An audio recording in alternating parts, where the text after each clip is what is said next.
Frank, here we are in your lovely home in Glasnevin in North County Dublin. Tell us a little bit about your lifestyle, and indeed the home that you live in. I spent most of my life in education. I was a teacher for the best part of 40 years. All my life it's been somewhere with a blackboard in the background. Well, what you want then, when you're out and about, whether it's studying or at work, is to come home to a nice warm house that's ready to receive you.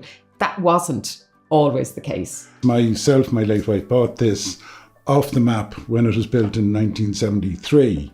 And at the time, it was kind of considered to be state-of-the-art, but in fact, the fabric was quite a problem. There were 9-inch hollow blocks which you couldn't really insulate. I used to get the boiler serviced every year, but the last time I went to get it serviced, the guy who came out said, "I'm not touching it." He said, "That's so out of date." At that point, it was clear to me that I needed to do something different.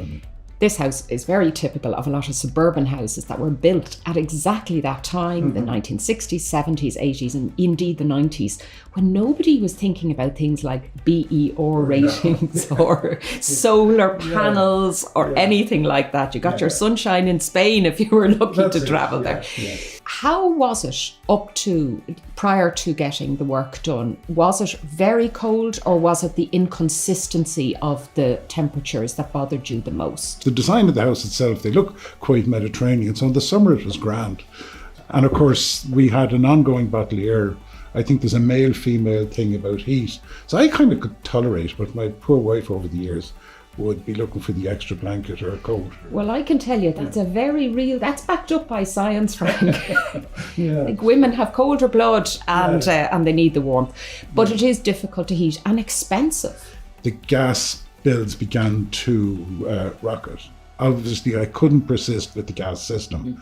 That prompted me to go and explore what the possibilities were. So tell me a little bit then about the research that you did. How much did you know about things like grants and insulation and works like that could be done? I have two friends here in the same estate who had gone down the road of retrofitting and so on like that. So listening to them was the bulk of my research. But when push came to shove, I just went up on the laptop one night, hit the SEAI site and said, okay, this looks like the way I need to go. When it came then to actually engaging with the work and getting an assessment done, I mean, there is a lot that you have to do to work out what you need. I think you want it to be warmer, but maybe you don't know all the technical details.